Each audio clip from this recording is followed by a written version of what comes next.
কি বলেন? আব্দুল্লাহ ইবনে উমর রাদিয়াল্লাহু তাআলা আনহু বলেন, রাসূল সাল্লাল্লাহু আলাইহি সাল্লাম বলেছেন, বুনিয়াল ইসলাম আলা খামসিন, ইসলামের ভিত্তি হলো পাঁচটা, যার উপরে ইসলাম নির্ভর করে। ভিত্তি, একটা ঘর যার উপরে নির্ভর করে, তো ইসলামের ভিত্তি আছে পাঁচটা, এটা নির্ভর করে পাঁচটার উপরে। এক, শাহাদাতে আল্লাহ ইলাহা ইল্লাল্লাহ ওয়া আন্না মুহাম্মাদুর রাসূলুল্লাহ, আমি এই বলে সাক্ষ্য দিব যে আল্লাহ ছাড়া কোনো মাবুদ নাই, এই বলে সাক্ষ্য দিব যে মুহাম্মদ আল্লাহর রাসূল। আমি এই বলে সাক্ষ্য দিব যে আল্লাহ ছাড়া কোনো মাবুদ নেই, এই কথার অর্থ হলো শিরক করা যাবে না। যেহেতু আমরা এটা বুঝি না, কাজে আমাদের জন্য শিরক করা সহজ। তারপরে আমি সাক্ষ্য দিচ্ছি মুহাম্মদ আল্লাহর রাসূল। মুহাম্মদ আল্লাহর রাসূল আমি সাক্ষ্য দিচ্ছি, এর মানে হলো এই যে ইবাদত করা হবে না, তবে যেটুকু রাসূলের পক্ষ থেকে আছে এইটুকু। যেমন ধরি যে যেমন বেরায়েতের মসজিদগুলোতে এই 15 তারিখ থেকে ফিতরা আদায় শুরু হয়ে যায়, এটা কি রাসূলের পদ্ধতি? আমি সাক্ষ্য দিচ্ছি মুহাম্মদ আল্লাহর রাসূল, তো যদি আমি 15 তারিখ থেকে ফিতরা দেওয়া শুরু করি, তখন কি আমার সাক্ষী টিকলো? ওটা তো শুরুর টাইম হলো 28 তারিখ, নিতান্ত আগে বাড়লে 28 তারিখ, 28 তারিখে দেওয়া যায়। আর বুখারী মুসলিমের একাধিক হাদিস ঈদের দিন সকালে দিয়ে মসজিদ ঈদের মাঠে যেতে হবে, এটা একাধিক বুখারী মুসলিমের হাদিস। এখন আপনাদের চলে, কেন যে চলে তা আমাদের জানা নাই, আমি জানি না কেন চলে, কিভাবে চলে, কার সাহসে চলে, এটা আমার জানা নাই। তবে আপনি ভুল সিদ্ধান্তে আছেন, এটা চূড়ান্ত। আপনি মনে করবেন না যে আমি আপনার খুতবা দিতে এসেছি, আপনার খাতিব হিসেবে এসেছি, এই হিসাব আমার জীবনে আমি কোনোদিন কান্নাকাটি করে দোয়া করতে হবে, তো এইটা কি চলবে? আমি সাক্ষ্য দিচ্ছি মুহাম্মদ আল্লাহর রাসূল, এই কথা বলার পরে কি ওটা চলবে না যেইটুকু দোয়া আসে নবীর মুখের সেইটুকু চলবে? ভুল হিসাব, সিদ্ধান্ত ভুল, ফিরে আসতে হবে। রাসূল সাল্লাল্লাহু আলাইহি ওয়াসাল্লাম যা বলেছেন সেটাই করতে হবে। ইমামকে বলতে হবে, এই ছেলে 24 ঘন্টার মধ্যে শোনাবে হাদিস। আল্লাহ রাসূল কোনোতে ভিতরে কি দোয়া করতেন এর চুল কমাবেশ হবে না। সেই দিন আপনি বুঝবেন আমি সাক্ষ্য দিচ্ছি মুহাম্মদ আল্লাহর রাসূল। এমনি দিন কাটে, নিজে খাই, নিজে করি, নিজের মতো চলি, ধর্ম আবার কি? সম্মানিত দিনী ভাই বোন, বলছিলাম এরপরে সালাত আদায় করলো, এরপরে রমজান মাসে সিয়াম পালন করলো, যাকাত প্রদান করলো, এই হলো ভিত্তি। যাকাত একটা ইসলামের ভিত্তি, দিতেই হবে। আব্দুল্লাহ ইবনে আব্বাস রাদিয়াল্লাহু তাআলা আনহু বলেন, লাম্মা বা'আথা রাসূলুল্লাহ সাল্লাল্লাহু আলাইহি ওয়াসাল্লাম মুহাদান ইলাল ইমান ফাকালা ইন্নাকা তা'তি আহলা কিতাবিন ফাদুম ইলা শাহাদাতিন লা ইলাহা ইল্লাল্লাহ ওয়া আন্না মুহাম্মাদুর রাসূলুল্লাহ। আব্দুল্লাহ ইবনে আব্বাস বলেন, যখন আল্লাহর নবী মুআয ইবনে জাবালকে ইয়ামানে পাঠালেন, তখন বলছেন, মুআয ইবনে জাবাল ইন্নাকা তা'তি আহলা কিতাবিন, তুমি যাচ্ছ ইহুদি খ্রিস্টানের নিকট দাওয়াত দিতে। মুআয ইবনে জাবাল, তুমি যাচ্ছ ইহুদি খ্রিস্টানের নিকটে দাওয়াত দিতে।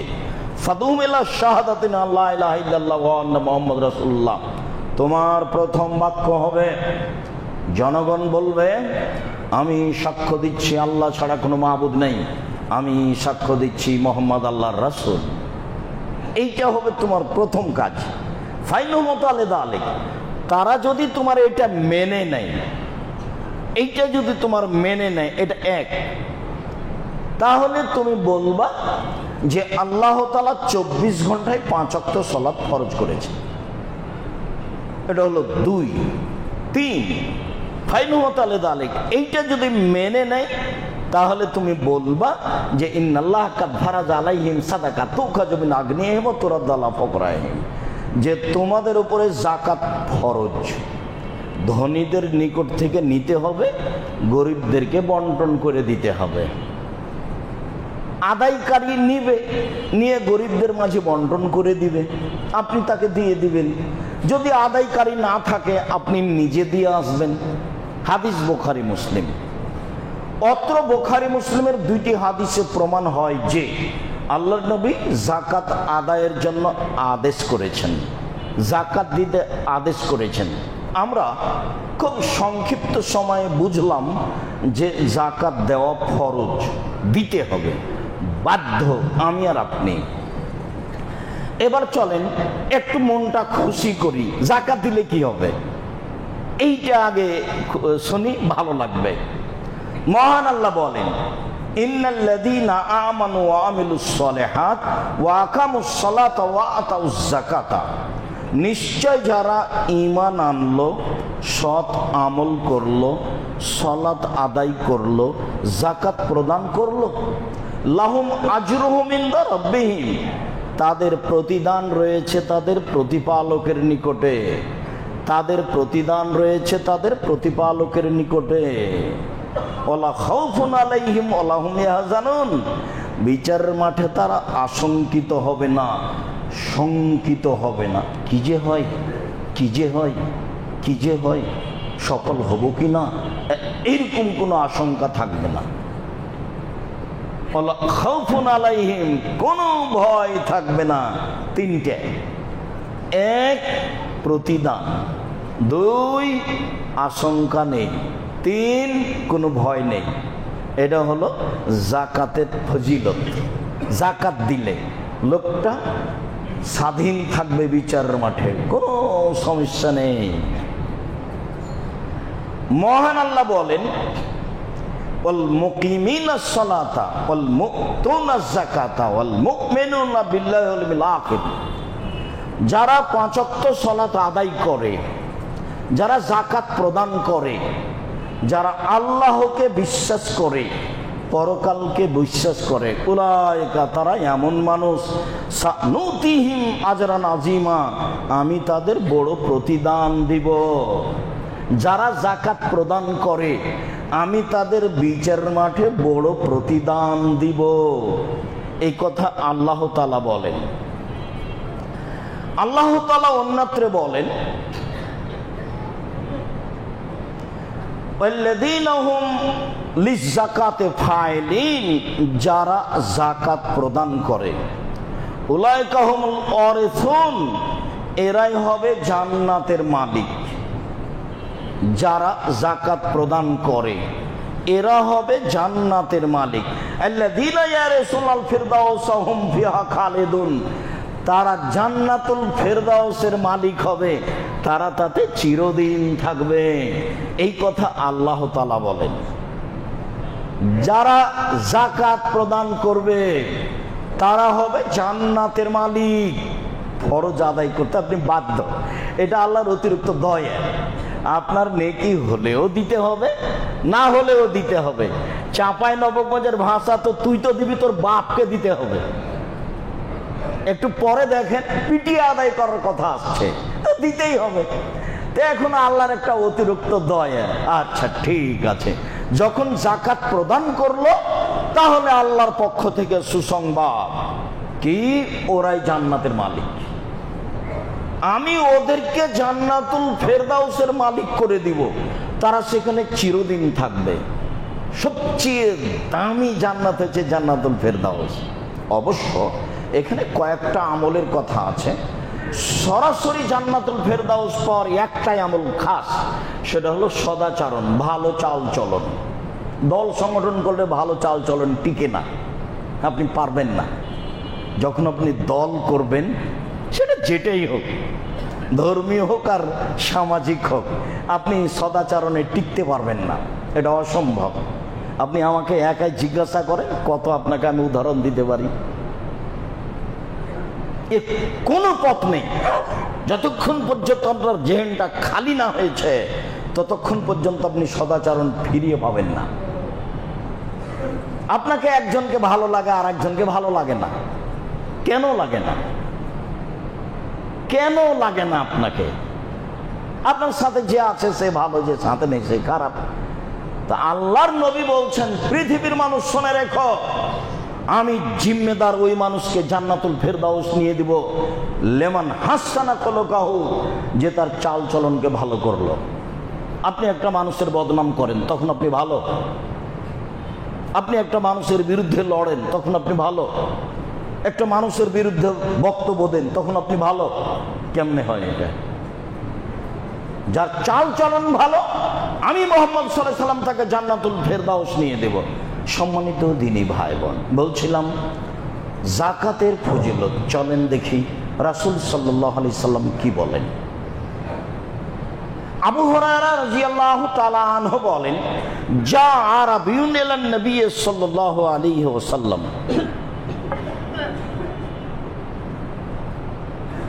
একজন পল্লীর মানুষ, বেদুইন অশিক্ষিত মানুষ রাসূলের কাছে আসলো। এসে বলছে, দুল্লানি আলা আমালিন ইজা আমিলতুহু দাখালতু জান্নাত। আল্লাহর নবী, আমাকে একটা আমলের কথা বলুন তো, যেটা করে জান্নাতে চলে যাব। এটা হলো জিজ্ঞাসা। আল্লাহ রাসূল একটা আমলের কথা বলেন তো। এই চালাই, হুড়াহুড়ি করছো কেন? আপনি ঘুমাচ্ছেন কেন? জায়গা পরিবর্তন করেন। স্বাভাবিকভাবে মসজিদে আসবেন না, প্রস্তুতি নিয়ে আসবেন। আর এমনি তো ফজরের সালাতের পরে ঘুমিয়ে গেছেন, কি সালাত আদায় করে নাই ঘুমাচ্ছেন নাকি? 8টা 10টা 11টা 12টা পর্যন্ত ঘুমিয়ে আছে। প্রস্তুতি নিয়ে থাকতে হবে। এটা জুমার খুতবা। পল্লীর মানুষ এসে বলছে, একটা আমলের কথা বলেন যাতে আমি জান্নাতে চলে যাব। তখন আল্লাহ রাসূল শুরু করলেন, 1, আল্লাহর ইবাদত করো, শিরক করো না। 2, সালাত আদায় করো। 3, যাকাত প্রদান করো। 4, রমজান মাসে সিয়াম পালন করো। এই পর্যন্ত বলতেই লোকটা এখন বলছে, ওয়াল্লাহি ওয়াল্লাযী নাফসি বিয়াদিহি, আমি সাধারণ অশিক্ষিত মানুষ, আল্লাহর কসম করে বলছি,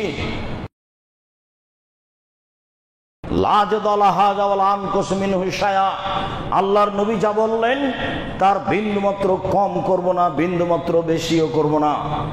আমি গ্রামের মানুষ, আল্লাহর কসম করে বলছি, আল্লাহর নবী যা বললেন আমি তার বিন্দুমাত্র কমও করব না, তার বেশিও করব না।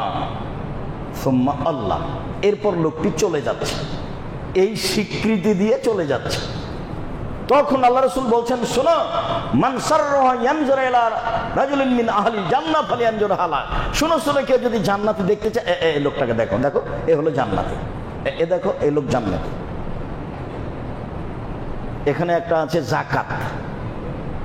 আল্লাহ রাসূল বললেন যে তোমরা জান্নাতি মানুষকে দেখতে চাও, এ দেখো। ও কিন্তু এখনো আমল করেনি, ও তো চালুই করেনি আমল।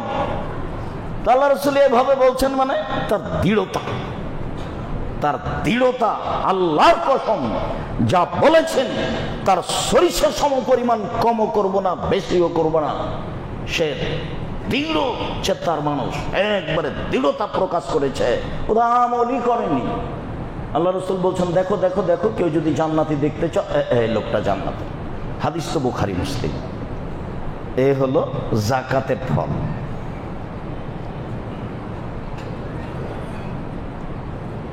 জাবের রাদিয়াল্লাহু তাআলা আনহু বলেন, আমর ইবনে মুররাল জোহানি রাদিয়াল্লাহু তাআলা আনহু বলেন, একটা লোক এসে বলছে যে আল্লাহর নবী, ইন্নী আশহাদু আল্লা ইলাহা ইল্লাল্লাহ ওয়া আন্নাকা মুহাম্মাদুর রাসূলুল্লাহ, আমি সাক্ষ্য দিচ্ছি আল্লাহ ছাড়া কোনো মাবুদ নাই, আমি সাক্ষ্য দিচ্ছি আপনি আল্লাহর রাসূল। মুখের উপরে, রাসূলের মুখের উপরে। তারপরে বলছে, ওয়া সাল্লাতুল সালাওয়াতাল খামস, আমি 5 ওয়াক্ত সালাত আদায় করি। তারপরে বলছে, ওয়া সুমতু রমাজান ওয়া কুমতুহু, আমি রমাজানের সিয়াম পালন করি এবং তারাবি পড়ি। তারপরে বলছে যে ওয়া আতাইতু যাকাতা, আমি যাকাত দিই। এইবার আল্লাহ রাসূল বলছেন, শোনো, মান মাতা আলা হাযা কানা ইয়াউমাল কিয়ামা মিনাশ শুহাদা ওয়াস সিদ্দিকিন। এইরকম দৃঢ়তার সাথে কর্ম নিয়ে মারা যাবে যে সে বিচারের মাঠে শহীদ সিদ্দিকদের সাথে থাকবে। যারা শহীদ, যারা খুব উপর পর্যায়ের মানুষ, নবীর পরপরই যারা খুব মান সম্মানে হাই পর্যায়ের মানুষ বিচারের মাঠে, তারা হলো শহীদ। আমি আর আপনি শহীদ বললে তো হবে না। যারা শহীদ তাদের মান অনেক বেশি। তো আল্লাহ রাসূল বললেন যে যারা 5 ওয়াক্ত সালাত আদায় করে, সিয়াম পালন করে, যাকাত প্রদান করে, এরা বিচারের মাঠে শহীদদের সাথে থাকবে। এই কথা মুহাম্মদ সাল্লাল্লাহু আলাইহি সাল্লাম বলেন, এটা আমার কথা নয়। জাবের রাদিয়াল্লাহু তাআলা আনহু বলেন, রাসূল সাল্লাল্লাহু আলাইহি সাল্লাম একদিন আল্লাহ রাসূলকে জিজ্ঞাসা করলেন যে আরাইতা ইন আদ্দার রাজুলু যাকাতা মালিহি, আল্লাহ নবী, মানুষ যদি তার সম্পদের যাকাত বের করে তাহলে কি হবে? আল্লাহ রাসূল বলেন, তো মানুষ যদি তার সম্পদের যাকাত হিসাব করে বের করে তাহলে কি হবে? তখন আল্লাহ রাসূল বলছেন, মানাদ্দা যাকাতা মালিহি ফাআযহাবাল্লাহু শাররাহু আনহু, কে যদি যাকাত সম্পদ থেকে হিসাব করে বের করে তার সম্পদ চিরদিন নিরাপদে থাকবে। ওই সম্পদ নিয়ে জাহাজ পানিতে ডুবে যাবে না, ওই সম্পদ আপনার দোকান পুড়ে নষ্ট হবে না, ওটার উপরে কোনো বিপদ আসবে না। এ কথা আমি বলিনি, এ কথা মুহাম্মদ সাল্লাল্লাহু আলাইহি সাল্লাম বলেছেন। তিনি বলেছেন যে সম্পদের যাকাত দিবে তার সম্পদে কোনো বালা মুসিবত আসবে না, এই কথা মুহাম্মদ সাল্লাল্লাহু আলাইহি সাল্লাম বলেন। যদি কথা মনে না থাকে তাহলে যন্ত্রপাতি সামনে আছে, আবারও চালু করে বুঝবো। সম্মানিত দিনী ভাই বোন যারা আমার সামনে আছেন, যারা অনলাইনে পৃথিবীর বিভিন্ন প্রান্ত থেকে অবগত হচ্ছেন, যারা সময়ের গতিতে অবগত হবেন, আমি পৃথিবীর সকল বাঙালি দিনী ভাই বোনকে বলছি, আপনি আপনার অর্থ সম্পদের যাকাত বের করুন, আপনার অর্থ সম্পদ ধ্বংস হবে না, আপনার অর্থ সম্পদের উপরে বালা মুসিবত আসবে না, এই কথা মুহাম্মদ সাল্লাল্লাহু আলাইহি ওয়াসাল্লাম বলেন। আর আল্লাহ বলে আপনি জান্নাতের মালিক, আপনি জান্নাতুল ফেরদাউসের মালিক, আপনি সেখানে চিরদিন থাকবেন, এ কথা আল্লাহ তাআলা বলেন। সম্মানিত দিনী ভাই বোন, অবশ্য আপনি যাকাতে হিসাব করে বের করবেন। উমামা বাহিলি রাদিয়াল্লাহু তাআলা আনহু বলেন, রাসূল সাল্লাল্লাহু আলাইহি সাল্লাম বলেছেন যে সাল্লু খামসাকুম, 5 ওয়াক্ত সালাত আদায় করো, অসুমু শাহরাকুম, রমজান মাসের সিয়াম পালন করো, ও আদা যাকাত আমওয়ালিকুম, সম্পদের যাকাত দিয়ে দাও, ও আতিজা আমরিকুম, সমাজের দায়িত্বশীল যারা হুঁশিয়ার, সমাজের নেতা দায়িত্বশীল যারা, তাদের মেনে চলো, তাদখুলু জান্নাতা রাব্বিকুম, সহসাই তোমাদের প্রতিপালকের জান্নাতে চলে যাবা। 1 5 ওয়াক্ত সালাত, 2 রমজান মাসের সিয়াম, 3 যাকাত প্রদান, 4 মানুষকে মেনে চলা, মানুষকে উপেক্ষা করে চলতে হবে না। জান্নাত পাওয়ার এটা একটা বড় মাধ্যম, তাহলে আপনি আপনার প্রতিপালকের জান্নাতে সহজেই চলে যাবেন। সম্মানিত দিনী ভাই বোন, আমরা যাকাত দিলে সহজে জান্নাত পাবো, জান্নাতুল ফেরদাউসের মালিক হব, সম্পদ নিরাপদে থাকবে, এ কথা আল্লাহ তাআলা বলেন, এ কথা রাসূল সাল্লাল্লাহু আলাইহি ওয়াসাল্লাম বলেন, যা আমরা অবগত হলাম। আল্লাহুম্মা সাল্লি আলাইহি, আল্লাহুম্মা বারিক আলাইহি। আলহামদুলিল্লাহ ওয়াহদা ওয়াসসালাতু ওয়াসসালামু আলা মান লা নাবিয়্যা বাদা। এখন স্বেচ্ছায় যাকাত দিলাম না, নেকির আশাও করলাম না, তাহলে কি হবে? তাহলে সরকারিভাবে যদি নিয়ম থাকে তাহলে আসবে, আমার হাতে রশি লাগিয়ে বেঁধে পিটিয়ে নিয়ে চলে যাবে, এটা চাইছি। প্রমাণ আবু হুরায়রা রাদিয়াল্লাহু তাআলা আনহু বলেন, লাম্মা তুফিয়া রাসূলুল্লাহ সাল্লাল্লাহু আলাইহি সাল্লাম উস্তুকলা আবু বকরিন বাদাহু, আল্লাহর নবী দুনিয়া থেকে বিদায় নিলেন আর আবু বকর রাদিয়াল্লাহু তাআলা আনহুকে খলিফা নির্বাচন করা হলো। ওয়াকাফারা মান কাফারা মিনাল আরব, তখন অনেকে বলল, হ্যাঁ সালাত আদায় করব, তবে যাকাত দেব না। নিজে কষ্ট করে পয়সা উপার্জন করে আবার যাকাত, মনে তো হচ্ছে দণ্ডি দিচ্ছি, লাখ লাখ কোটি কোটি টাকা যাকাত দেওয়া হয় এত পরিশ্রম করে উপার্জন করে। তো অনেকে বলল যে সালাত আদায় করব, যাকাত দেব না। এখন আবু বকর সিদ্দিক তো খলিফা, উমর রাদিয়াল্লাহু তাআলা বলছেন, কাইফা তুকাতিলুন নাস, মানুষের সাথে কিভাবে লড়াই করবেন?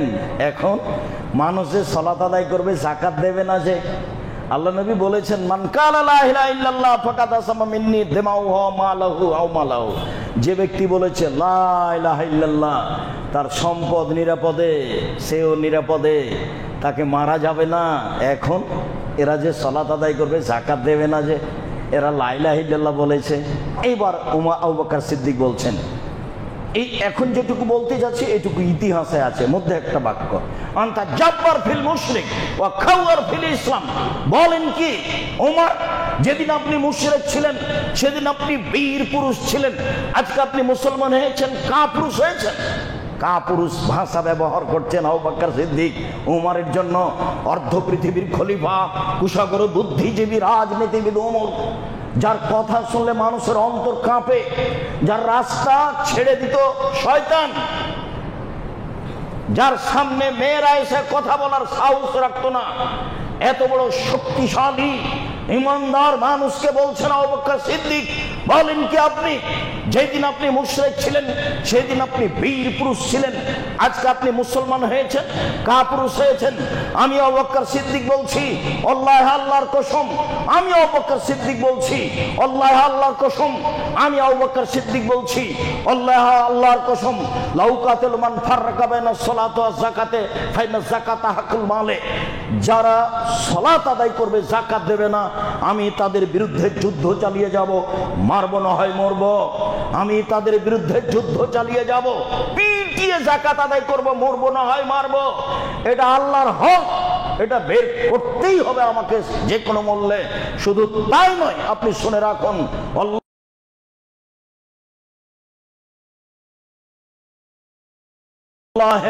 আল্লাহর কসম, আল্লাহ আল্লাহর কসম, লাউ মানাউনি আনাকান কান ইয়াদু, যাকাত দিতে এসে গরুও দিয়েছে রশিও দিয়েছে। মনে রাখবেন আপনি, রাসূলের যুগে মানুষ ধান ওসর দিতে এসে ধানও দিয়েছে বস্তাও দিয়েছে। মনে রাখবেন, আমি আল্লাহর কসম করে বলছি, রাসূলের যুগে গরু দিতে এসে গরুও দিয়েছে রশিও দিয়েছে, রাসূলের যুগে ধান ওসর দিতে এসে ধানও দিয়েছে বস্তাও দিয়েছে।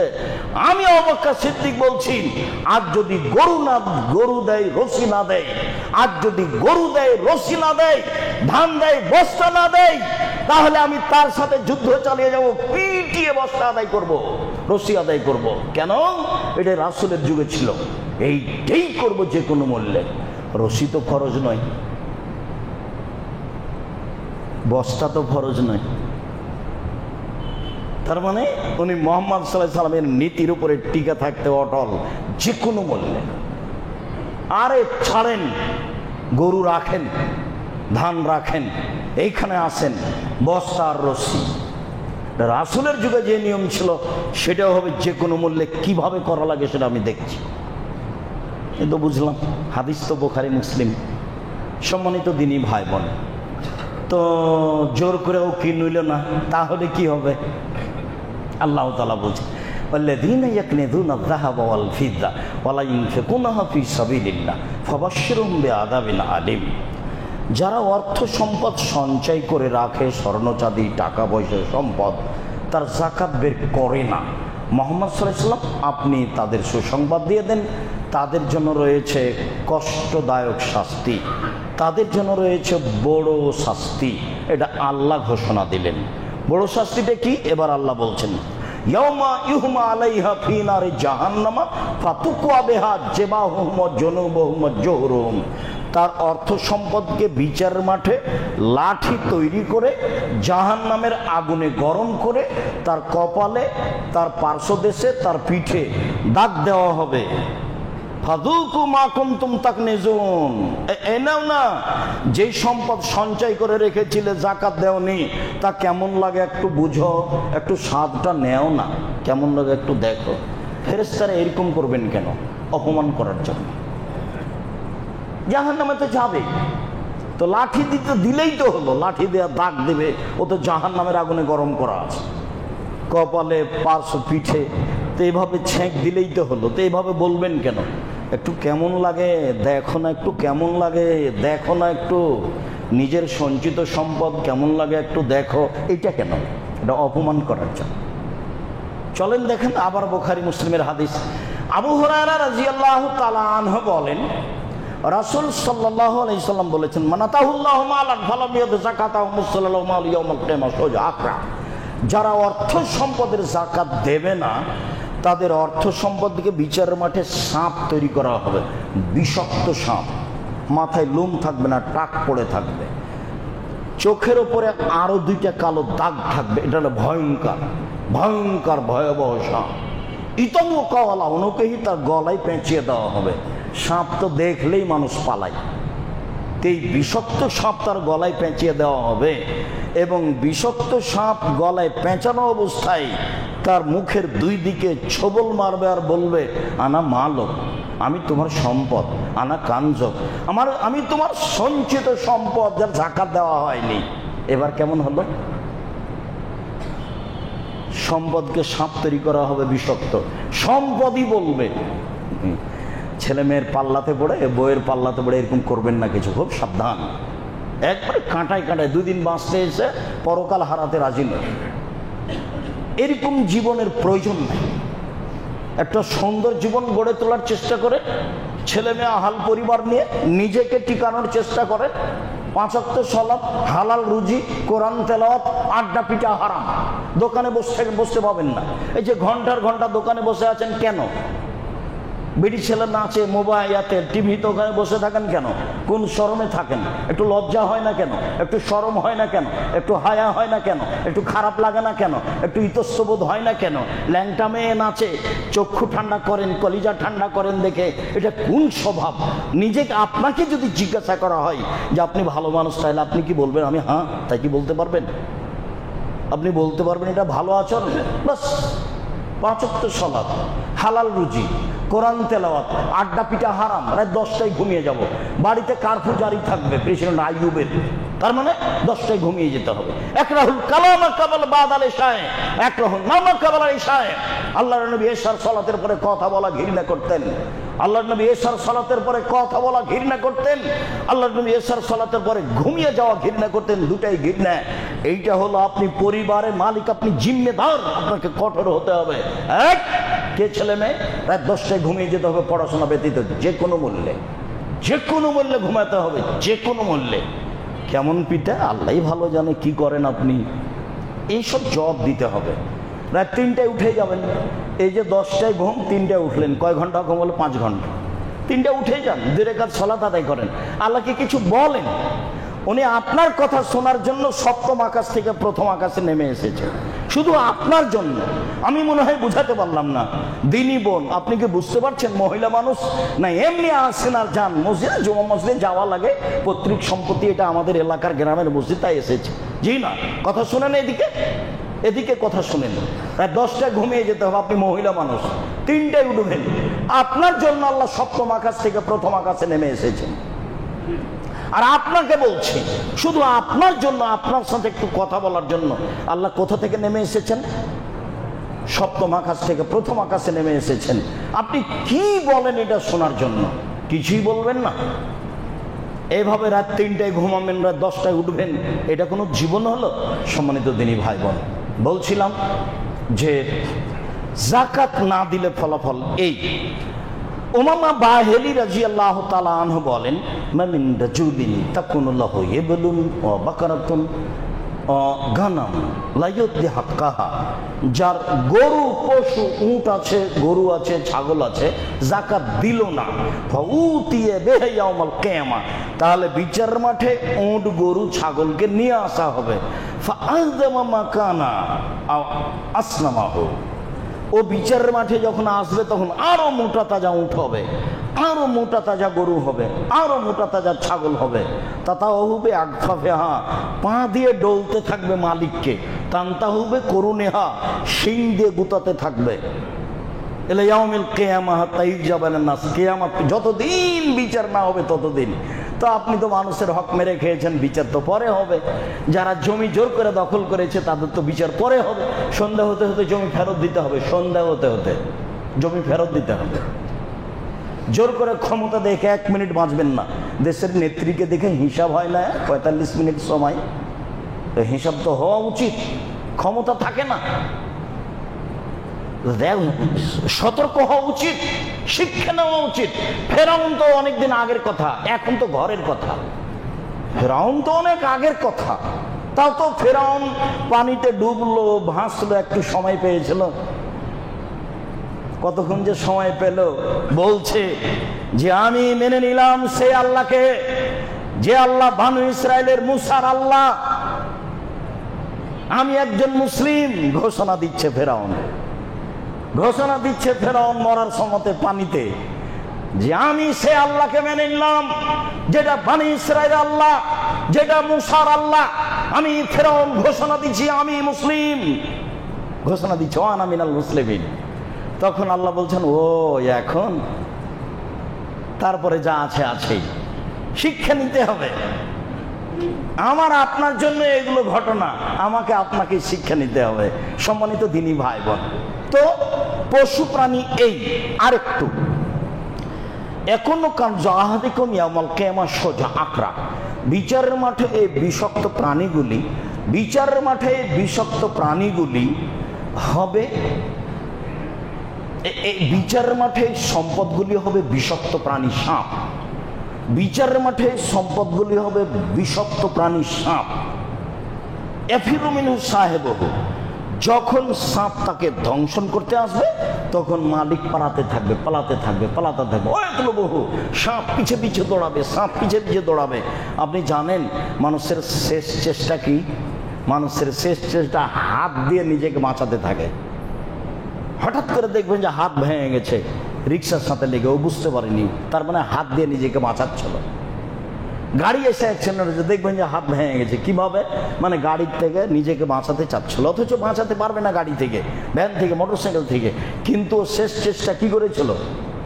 হাত দিয়ে নিজেকে বাঁচাতে চেয়েছিল। আল্লাহ নবী বলছেন ও যখন আর দৌড়িয়ে সামলাতে পারবে না, সাপ যখন পাশে চলে এসেছে, তখন হাত দিয়ে ঘুরে উল্টে নিজেকে ঠেকাবে। এইভাবে হাত দিয়ে ঠেকাবে, ঠেকানোর সাথে সাথে হাত দুটিতে সাপের মুখে ঢুকে যাবে। আপনার সামনে অবস্থা নকল করলাম।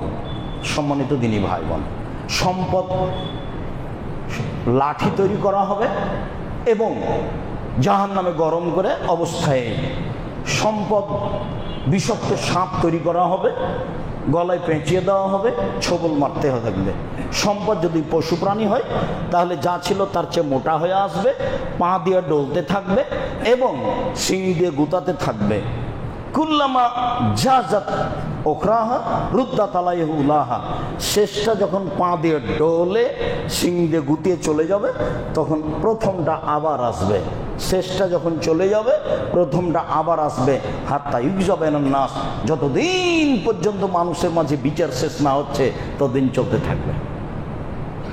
এমনটা মনে হচ্ছে যে যাকাত দেবে না যারা, তাদেরই বিচার পরে হবে, একবারে শেষ।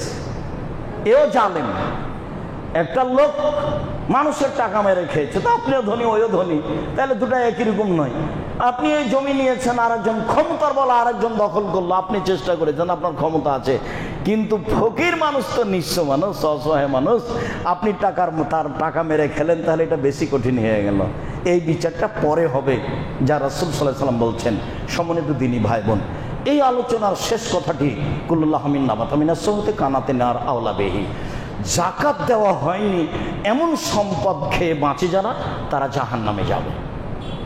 এমন সম্পদের গোস্ত যেটা বাড়ে গায়ে, ছেলে মেয়ে আপনার আপনার স্ত্রীর সবার, সেটুকু হলো জাহান্নামের গোস্ত, জাহান্নামের অংশ। যে অংশ অবৈধ পয়সা দিয়ে বাড়ে সেটা জাহান্নামে যাবে। তা আমার ছেলে আমার মেয়ে আমার ওই সম্পদ খায় যে সম্পদে যাকাত দেওয়া হয়নি, চলে না। 25টি উট হলে একটি উটের বাচ্চা যাকাত দিতে হয়, 30টি গরু হলে একটি গরু যাকাত দিতে হয়, 40টি ছাগল হলে একটি ছাগল যাকাত দিতে হয়, 7.5 ভরি স্বর্ণ হলে বাজার বিক্রি মূল্য জিজ্ঞাসা করে, বিক্রি মূল্য আপনার স্ত্রীর, আপনার মেয়ের আছে, আপনার মেয়ে আপনার সাথে আছে, তো আপনারই, আপনার স্ত্রী আপনার মেয়ের সব মিলে যেটা ব্যবহার গায়ে গলায় হাতে আছে, সব মিলে যেটা জমা আছে, সব মিলে যদি 7.5 ভরি হয়, বাজারে জিজ্ঞাসা করতে হবে বিক্রি মূল্য কত, হিসাব করে শতকরা 2.5 টাকা যাকাত দিতে হবে, দিতেই হবে। 52.5 তোলা রূপা, 52.5 তোলা রূপা হলে বাজার মূল্য জিজ্ঞাসা করে শতকরা 2.5 টাকা যাকাত দিতে হবে। 52.5 তোলা রূপা, 52.5 তোলা রূপা হলে বাজার মূল্য জিজ্ঞাসা করে শতকরা 2.5 টাকা যাকাত দিতে হবে। পরের অংশ খুব জরুরি অংশ, ব্যবসামূলক যত জমি কিনা আছে আপনাদের, যে সময়ের গতিতে বিক্রি করে দেবো, আপনি ল্যান্ড ব্যবসায়ী, এখন বাজারে হিসাব করতে হবে এই জমির দাম কত, সব জমির দাম হিসাব করে স্বর্ণ হিসাবে আর না হলে রূপার হিসাবে শতকরা 2.5 টাকা যাকাত দিতে হবে। আবার বলি, যত সম্পদ আছে ব্যবসায়ী সম্পদ, এইটুকু কিনেছেন বাড়ি করার জন্য, এটা লাগবে না। আপনি ল্যান্ড ব্যবসায়ী, আপনি কিনে রেখেছেন সময়ের গতিতে বিক্রি করবেন, এইটা আপনাকে ভালো করে মনে রাখতে হবে। আপনি শোরুম আছে গাড়ি, এখন আপনাকে যাকাত দিতে হবে। কতটি গাড়ি আছে? 5টা গাড়ি আছে, ব্যবহার করেন, তার যাকাত দিতে হবে না। যদি আমি বুঝাতে না পারি তাহলে আবারও পরে বলবো। আপনি বাড়ির ফ্ল্যাট কিনে রেখেছেন, সময় বিক্রি করবেন, আপনি নিজে বসবাস করবেন সেজন্য 2টা ফ্ল্যাট কিনে রেখেছেন, এর যাকাত দিতে হবে।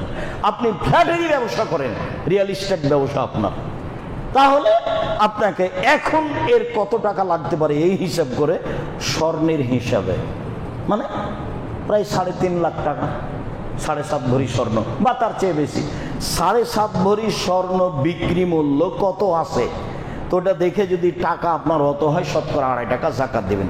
আর যদি রূপার হিসাবে আসেন ভালো হবে, ফকির মিসকিন একটু বেশি পাবে, সেইটা প্রায় লাখখানেক, 52.5 তোলা রূপা। এখনই জিজ্ঞেস করবেন সন্ধ্যার সময়তে যে স্বর্ণকার, কাছা ভাই 52.5 তোলা রূপার দাম কত? 75,000, 80,000, 1 লাখ। হ্যাঁ, আপনার টাকা যখন এই স্বর্ণ বিক্রি করে 1 লাখ হয়ে যায় তো দিতে হবে 7.5 ভরি বিক্রি করে যা হয়, বা রূপা বিক্রি এখন বাড়ির টাকা। এবার চলেন, ডিপিএস খোলা আছে তার টাকা, দোকান বরাদ্দ দেওয়া আছে তার টাকা, আপনার ঋণ দেওয়া আছে সহজেই পাওয়া যাবে তার টাকা, ব্যাংকে জমা আছে এই টাকা, সব মিলে যদি 7.5 ভরি স্বর্ণ সমমূল্য হয়, সব মিলে যদি 52.5 তোলা রূপা সমমূল্য হয়, তাহলে শতকরা 2.5 টাকা যাকাত দিতে হবে। আবার বলি, ডিপিএস খোলা আছে, ব্যাংকে টাকা আছে, ঋণ দেওয়া আছে পাওয়া যাবে, দোকান বরাদ্দ দেওয়া আছে, তো সব মিলে যোগ করেন। এখন দেখেন 52.5 তোলা রূপা সমান হয় নাকি, যদি হয় তাহলে শতকরা 2.5 টাকা যাকাত দিতে হবে। তবে যে টাকা আপনি ঋণ দিয়েছেন পাওয়া যাবে না, পাওয়া যাবে কি যাবে না সন্দেহ আছে, এটা হবে না।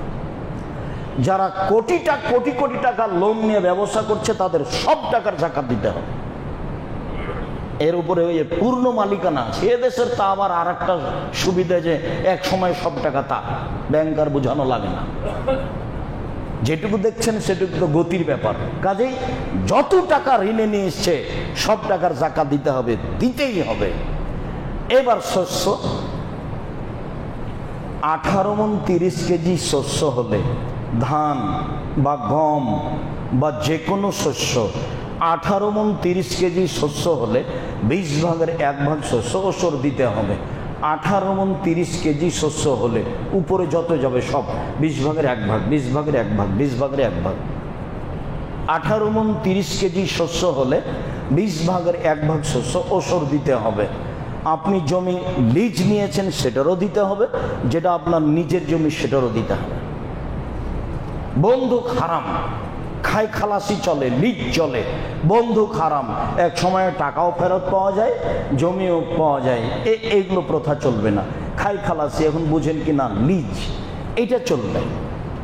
তো এর যেটা শস্য হয়েছে সেই শস্যর ওসর দিতে হবে। বেগুনের ওসর নেই, কলার ওসর নেই, আলুর ওসর নেই, সবজির ওসর নেই, এই দেশের ফলমূলের ওসর নেই। আছে আঙ্গুর, আছে খেজুর, এগুলো মূলত শস্য ওই দেশে, আর এগুলো থাকে অনেক দিন। সম্মানিত দিনী ভাই বোন, এবার আমরা আলোচনার শেষে চলে আসলাম। শেষে এসে বলছি, রমজান মাস একটু মূল্যায়ন করার চেষ্টা করেন। মূল্যায়ন করতে হলে কম খেতে হবে আর কম ঘুমাতে হবে, তাহলে কিছু মূল্যায়ন করা যাবে। বেশি খেলে বেশি ঘুমালে মূল্যায়ন করা যাবে না। এরপরে রমজান মাসের 2টা কাজে সবসময় ব্যস্ত থাকতে হবে। দান যেভাবে সহজ, যেভাবে সম্ভব। ফকির মিসকিন যে চাইতে এসেছে, ফকিরকে যে চায়, মিসকিনকে যে চাইতেও পারে না, সংসারও চলে না, ও আবার বাড়ির পাশে আছে, ওর সাথে আপনার আবার ঝগড়া, এরপরও দিতে হবে। মিসকিনকে যে বাড়ির পাশে আছে, চাইতেও পারে না, সংসারও চলে না, সেখানে দিবেন। ওসর জাকাত দেন, দান করেন। দান যেটা মসজিদ পারপাস, সেগুলো খুব উপর পর্যায়ে। মসজিদের টাকা দিয়ে মাদ্রাসা করা যায় না, মাদ্রাসার টাকা দিয়ে মসজিদ করা যায়, মানে মসজিদের টাকা নিচের দিকে নিয়ে যাওয়া যাবে না, এ খুব দামি। মসজিদের টাকা নিচের দিকে নিয়ে যাওয়া যাবে না, মসজিদের টাকা দিয়ে মসজিদ বানাতে হবে।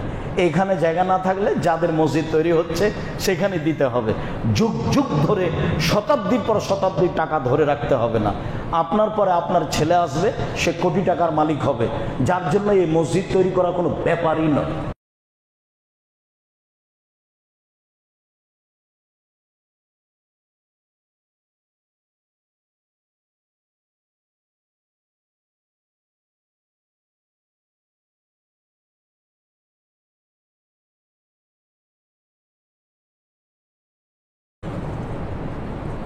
কাজেই আপনাকে এটা ধরে রাখতে হবে।